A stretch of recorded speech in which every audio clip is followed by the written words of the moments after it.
Hello, everyone. This is Luis, and this one is Louis, and welcome to Seraphic Oblivion. Plunge deep in beauty, the mind feeds off nothingness. If eternity transcends the things that are eternal, then time should similarly transcend the things that are temporal. The time within which they unfolded became an infinite openness, a time of multiplication and growth.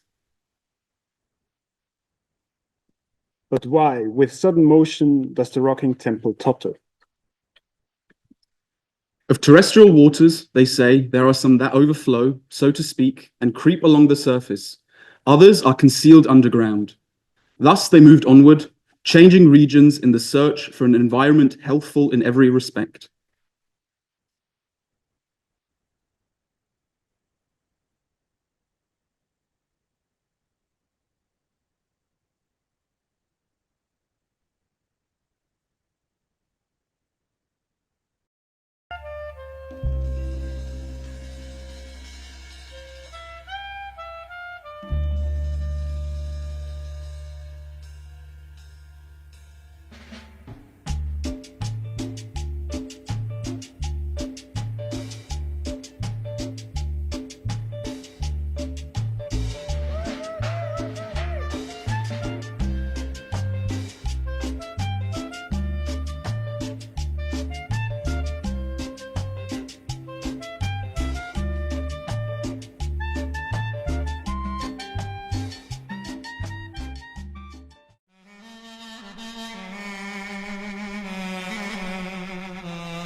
Gönlüm hasret ona küçükten beri.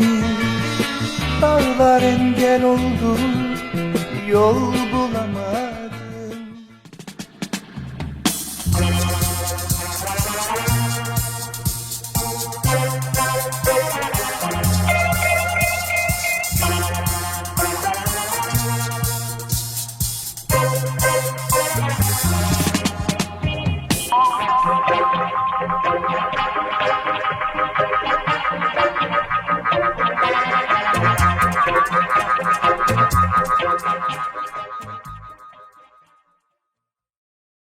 I'm going to plunge the world into darkness. No, you won't. Oxros will protect us. We shine a light upon you.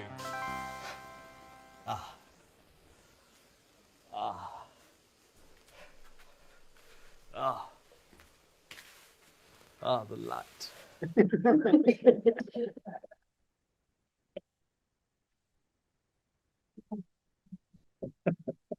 Not love, not a landscape, nothing but an infinite waste of solitude and happiness, in which Meursault was playing his last cards. Yet at the same period, the Caron trees cover all of Algeria with a scent of love. Can I doubt my own body? Can I doubt my own actuality?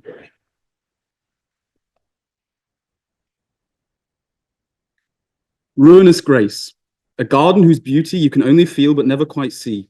Their thorns press against your skin. Every step in this garden is a fight, subtle, aching. That slavery is constant, from it there is no deliverance. It presses us day and night alike, without pause, without respite. A spiral of creation and decay intertwined, blooming only to wilt as it opens. It eludes you, leaving only the bruises of your attempts to touch it. Man is always prey to his truths. Each bruise on the ground tells of a seed that thought to break through and failed. The violence persists in its quietness. It absorbs the blows. It is self-inflicted. It refuses and swears to give up or give in. The rehabilitation in the waiting, the endless patience for growth that may never come. Naiad's veins. an untamed resurgence. The lamb drinks on the riverbank, almost voiceless, trembling in front of the pure water. It flows without moving, a river that holds the sensation of current without direction. Every ripple stands frozen in time, yet the sensation of motion lingers in the body, locked in eternal stances, advancing and retreating along a thread of refuge. To know the whereabouts of the orifice, to control the course of the river, to understand life at last as destiny, these are their true aspirations. Each moment feels like a pause between breaths. It is trying to remember something forgotten. There is no rush, only the slow unswirling of what once was, returning softly to the place it came from, to begin once more. Time breathes here, but only in reverse, like the leaves that unfurl only to fold back in upon themselves, or as the flowers retreat into their buds, and roots rise gently from the soil, curling towards the sky as if seeking a second birth.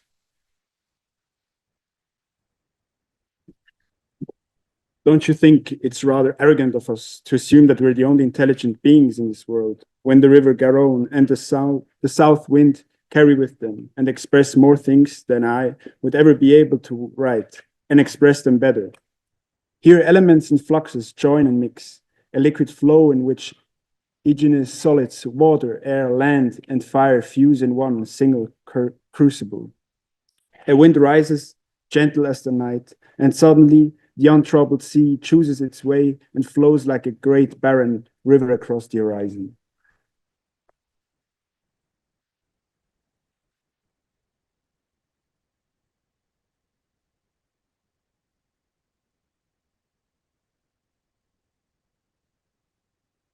We have found indeed that although we had purposed to build for ourselves a tower which should reach the heaven, the supply of materials sufficed merely for a habitation, which was spacious enough for all the terrestrial purposes and high enough to enable us to survey the level plane of experience, but that the bold undertaking designed necessarily failed for want of materials, not to mention the confusion of tongues.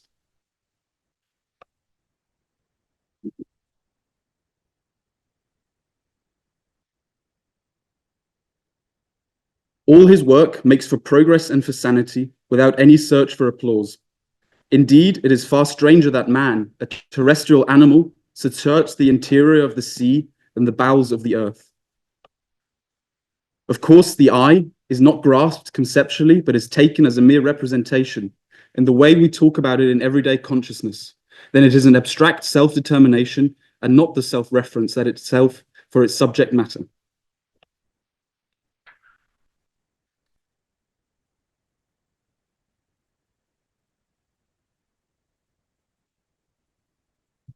You enter carrying the weight of greed, and here it will be shattered. There is no place for the hunger that consumes others to fill itself. The more I see of the world, the more I am dissatisfied with it. Your indifference to suffering, your apathy, it will burn here, turn to ash beneath the weight of truth. No injustice can stand in my presence. Corruption clings to your bones, but in these walls it is ground to dust. No deceit survives my stones. Man is condemned to be free. Fear drives you, feeds your cruelty, but here fear dissolves into nothingness. There is no place for cowards within my walls. Arcane exile. In this curiously layered space, the walls are adorned with floating frames that hold nothing but air, capturing the fleeting essence of half-formed ideas. A plush armchair sits invitingly in the center, its upholstery a patchwork of forgotten conversations. Occasionally, one might hear a soft thud, reminiscent of a dropped thought, echoing gently in the stillness. A clock with no hand swings lazily in one corner, suggesting that time has lost interest in the act of passing.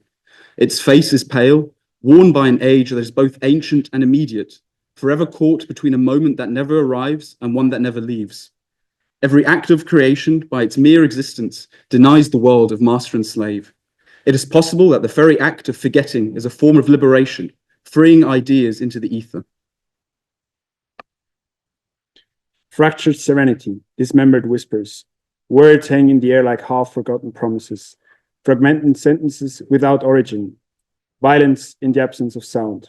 I do, a sanctuary for the restless, where the act of listening defeats you, the inability to hear them clearly. Language itself is not torn apart, sacrificing truth, leaving only communication, endless rehabilitation.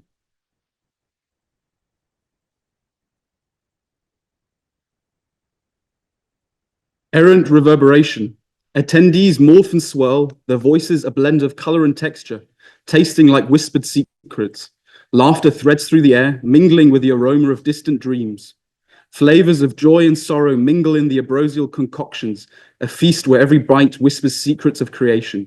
Glasses filled with starlight clink together in resonance, casting patterns of luminous energy that ripple across the walls. As the guests gather, they are neither strangers nor friends, but reflections of a collective consciousness. What is the nature of joy when sorrow is its companion? When their feast was over, both pleasure and frustration immediately forgotten, they would race under the harsh sun towards the western end of the beach until they came to a half-destroyed masonry structure behind which they could undress. Sip of Tipasa. In this sacred space, a vessel cradles an elixir that embodies warmth and vitality. It invites exploration and contemplation, reflecting the dance of existence. This infusion, born from earth and sky, whispers secrets of nature's harmony. Life is a series of experiences, each one unique. It serves as a mirror to our thoughts, bridging the ephemeral and the eternal. The absurd is the only truth.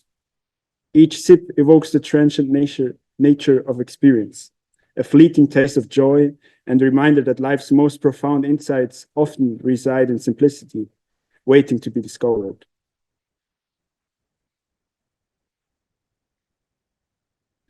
Do they all come tumbling down the ladder? If I pay sufficient attention, I can detect its continuous and singular tonality.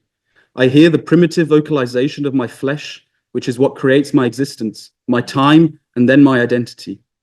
A ladder which begins with noise and moves upwards to a reality which is living, fleshly, and personal, passing via the necessary intermediaries of music, song, and dance. Cold, warm, I cannot remember. I walked slow, maybe fast, I can't recall. Each step felt like a movement through a fog, a blend of uncertainty and familiarity. The world around me faded into an unsettling quiet, and I sensed the healthiness in the air, a weight pressing against my chest, urging me to pause and reflect. We do not remember days, we remember moments. In that moment, the past slipped away, and I felt a flicker of clarity, a space where burdens dissolve. What we achieve inwardly will change outer reality. The only journey is the one within. Note, cleanse your thoughts before entering. Clarity awaits the mindful.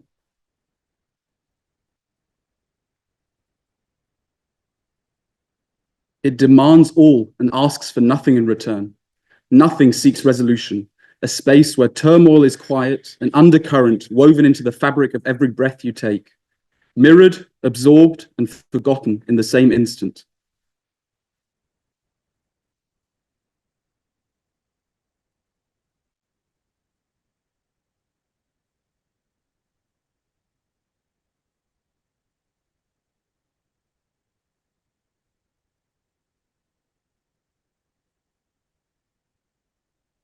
Thus, from absolute despair will spring infinite joy, from blind servitude, unbounded freedom. So they opened the temple doors and entering found the idol broken in pieces. They buffeted their faces till the blood ran from the corners of their eyes. Light touches everything, yet what does it truly hold? The future stands still, but we move in infinite space. We drift through that space, sensing the light, but it doesn't show us what we expect. Instead, it sharpens the edges of shadows, making absence more vivid, more pressing. The future does not guide, it waits, still while we trace its continuous in the dim glow. What is light? It is the visible evidence of the invisible. The more we become aware of what escapes our grasp, darkness does not simply oppose light. It lingers as the inevitable counterpart to everything illuminated. The clearer the light, the more profound the unknown, casting its weight beneath every surface we encounter. The absurd is born of this confrontation between the human need and the unreasonable silence of the world. We chase the light, but it dances just beyond our understanding, always slipping into something deeper. The silence of the world stretches out beneath us, an abyss, waiting without explanation.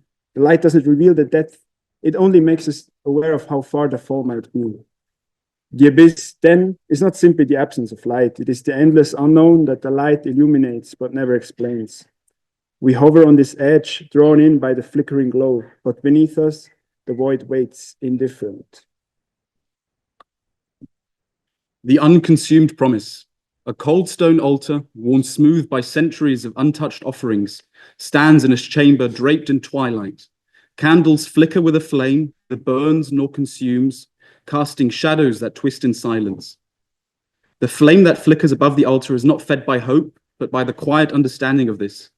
The air here feels sick with intention, but never happens.